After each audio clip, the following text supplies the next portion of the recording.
Hey group, so this lesson is all about your muscles, muscular system. So I'm going to go over why we need muscles, what they do, the different types of muscles, and some details about them. So here we go. Alright, so your muscles in your body have two main functions. So basically there's two reasons that your body has muscles. The first is shown by these pictures here. Okay, soak it in. Alright, and so the first one is what allows you to do all that stuff in the pictures, and that's to move, okay? Without your muscles, you wouldn't be able to move. You would just be this little lumpy thing of skeletons and skin, okay? So the muscles help you move all around. That's one of the main functions, the reasons you have muscles. The second function you have muscles is this picture here. And what this is showing you is that it helps your organs do what they have to do. So hearts, liver, stomachs, all your organs. They're made of muscles too. And so without the muscles, your stomach and your liver and your small intestine and everything else couldn't do what they had to do because the muscles in them are helping them. So all your organs are made of muscles too. So it helps the organs carry out whatever they got to do. Now, I tell you this in advance in case you're someone who wants to organize your notes if you're writing down notes. So I'm about to give you the 3 different types of muscles, and then with each type I'm going to give you some details about them. I'm going to tell you whether or not they're voluntary or involuntary, if they react quickly or slowly, and how fast they tire out. Now, let me just tell you what this means, voluntary, involuntary. It's basically just what it sounds like. Some muscles are voluntary, which means that you can volunteer or you can control them, like I'm doing now. Some are involuntary, which means that you have no control over them. That's what that means. The rest, hopefully, you can figure out. Now, here we go. All right, there's 3 types of muscles. The first is this type here. Now, I added this little skeleton here, and I show you this, okay? Because these are the muscles you think of when you probably think of muscles, okay? You think of your biceps and your calves or your quads or all the muscles that you can pull or anything that has to do with athletics. These are these type of muscles right here, and they're called skeletal muscles. Skeletal muscles because they attach to your skeleton. That's why they're called skeletal muscles. So what you need to know about them. I told you that muscles help you move. These are the muscles that help you move. Okay. Hopefully you get my little reference here. Anyway, because the muscles attach to the bones. So without the muscles, my bones wouldn't be able to do what they do. So skeletal muscles attach to the skeleton and they help you move. That's the first function of the skeletal muscles.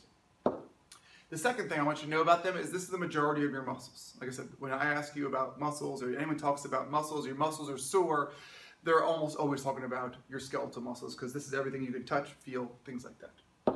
The third is these muscles have tendons. So what a tendon is, I told you that the muscles are attached to your bones. The thing that attaches them to the bones is called a tendon. Now, you've probably experienced them. You can feel them, in your wrists, in the back of your leg. If you feel the back of your leg, that kind of like hard area right there, those are tendons. Even kind of, again, where your elbow is and things like that. You can feel your tendons in a variety of places. You've probably eaten tendons if you eat meat, which is weird to think about. If you had like a chicken leg and kind of like chewy stuff, that's a tendon. And the stuff you eat is a muscle. And a lot of people don't realize that when you're eating a chicken leg or a hamburger or whatever, you're just eating the muscle of some other animal. But when you get that chewy stuff, that's the tendon. Okay. Fourth thing I want you to know is that they usually work in pairs. And the question I put here is why? Why would muscles work in pairs? So I'm going to show you this little demonstration, and hopefully you can figure out. So here's what I mean. Like you have bicep, and over here you have tricep. You have quads, and you have hamstrings. Like they almost always are kind of paired up. So this little demonstration here should show you why they're paired up. So if you look at this, maybe you can figure it out. So here you have your bicep, and then see if you can figure out what's going on of why they're always in pairs, okay? Because that's going to be our fact number 5 there. So what's happening here, when you curl it, your bicep is contracting, okay? It gets smaller.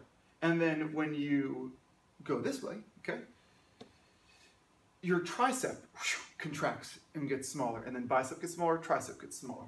So that's really, really important to know. Because the 5th fact here, oops, as we just did, is that muscles can only pull. So the best way to think of it is your muscles are fibers. They're like little ropes. So if you were ever like, playing tug of war with somebody or whatever, you can pull on a rope. But if you were ever playing tug of war and you tried to push that rope, nothing would happen to those people on the other side, okay? Muscles are exactly the same way.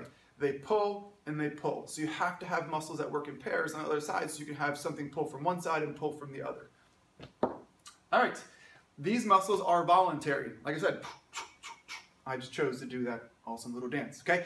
Because skeletal muscles are voluntary. You can choose to run, jump, whatever you want to do. There are twitches and things like that, but 99.9% of the time, these muscles are absolutely voluntary. You can choose to use them. And something else about them is they react quickly, like this guy over here, okay? Which is really important, just for surviving and everything, is that your muscles can react really, really quickly. But if you go like this, over and over and over and over again, you're going to find it's only like maybe 20 seconds before you can't do it anymore, you're tired. So great feature about these muscles, they can react really quickly. Not so great feature is they get tired pretty darn quickly. Okay, second type of muscle. These are the ones that I showed you before, about your organs and all that jazz. Okay, these are called smooth muscles. So you have smooth muscles inside your body. And what they are, they're basically what makes up your organs and inside your blood vessels as well. But pretty much your organs is the main thing. So it's maybe hard to see from this picture, but a second fact about them is they're very smooth in appearance, hence the name smooth muscles.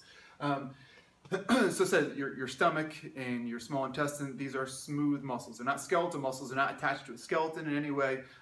They're just inside your body and doing the things they have to do. Now, they're involuntary. So you think of it, like right now if I asked you to like move your stomach around, maybe you could flex your abs, which is a skeletal muscle, but you can't move your stomach. I asked you to like flex your small intestine. You can't do it. They're involuntary. They do what they have to do without any control of you. And they're like the tortoise. So in that, I mean like they don't react really quickly. They're pretty slow moving muscles as they move your food along, but they also don't tire very quickly either. Slow and steady kind of wins the race with these, okay? Which is great because otherwise, if every time you ate your stomach got tired, that would be really annoying. So it doesn't. So they tire quickly, I'm sorry, they tire slowly and they react slowly. And your third type of muscle, okay, is this one. Your heart is the organ that has a different type of muscle, okay? You know, I tell you, all your organs pretty much are made of smooth muscle except for your heart. Your heart is made up of cardiac muscle, which has its own, unique muscle. And that's the first fact, is cardiac muscles make up your heart. And the second fact is that these cardiac muscles, what make them different is they have a whole ton of mitochondria and they have like an endless supply of oxygen, because if you look at the heart is right next to the lungs, and the lungs is where your oxygen is. So if you remember what you learned about the cell, that should tell you something about these muscles. They have a ton of mitochondria, they have endless supply of oxygen basically, and they have all the glucose they need because there's tons of blood going through there. So the reason that this is such an important fact is because your heart doesn't tire. Okay? It's not that it tires quickly or slowly, it just doesn't tire because the mitochondria makes energy, and it has a ton of mitochondria, so it's got tons of energy sources. It's got endless supply of oxygen because it's right near your lungs, and endless supply basically of glucose, which is great. So if you think of it, your heart is pounding every single day, every second, pretty much every day, and it just doesn't get tired over and over and over again, which is obviously a great quality because if it got tired, that would be no good for us. So it doesn't get tired, which is pretty amazing. And there's an activity I'm going to have you guys do where you can almost replicate this with like a tennis ball. So if you grab a tennis ball and you try to squeeze it once every second, you'll see how quickly skeletal muscles get tired. And it's a darn good thing that your heart muscles are not made of skeletal muscles because you die in like 20 seconds. So that's a good thing. Different muscles. Okay, and they react really, really quickly. Okay, they're very fast twitch kind of muscles. And they're also involuntary. Like I said, you can't right now stop your heart, which is a great thing. Okay, you don't have to think about your heart beating when you go to sleep. It just does its thing, involuntary. All right, that is the muscles. So as a recap, right now, whether you took notes in your brain, whatever you did, you should hopefully know the two main functions of all muscles. You should have the 5 details of skeletal muscles. That they're voluntary, react quickly, tire quickly. Smooth muscles, 2 details. They're involuntary, react slowly, they tire slowly. And your cardiac muscles, you should have 2 details. That they're involuntary, react quickly, and they tire never. Okay, that is a ton of information that I just gave you really, really quick. So as always, ask me, ask your appointment clock for help, whatever you gotta do, but I also recommend chunking. If you don't know what chunking is, take it in small sections. Maybe you just make sure you know the skeletal details, okay? And just really, really get that first, then really make sure you get maybe smooth and cardiac, because otherwise it's gonna be way too much information, you're gonna get them confused. So really try to break this into little sections, it's gonna be a lot easier for your studying. And as always, I'm here to help you with whatever you need.